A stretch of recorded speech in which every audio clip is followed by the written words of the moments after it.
Hi guys, dito kami sa lungsod ng Carmen, Bohol. Alam nyo ba guys ang history ng Carmen, Bohol?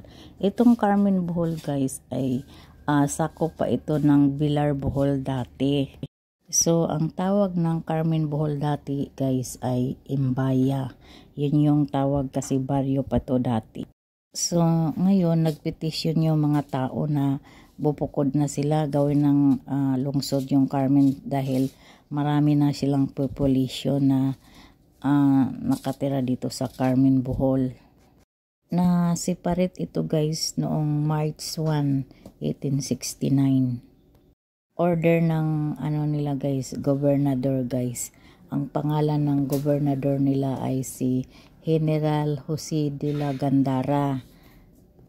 Nagiging lungsod na ito guys after ng World War II.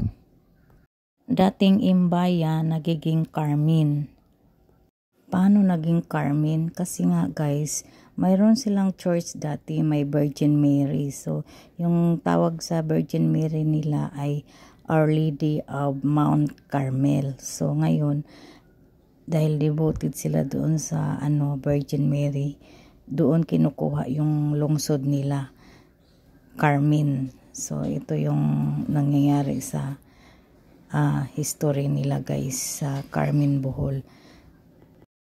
Alam nyo ba guys, sikat na ngayon itong Carmen, Bohol dahil sa Chocolate Hills.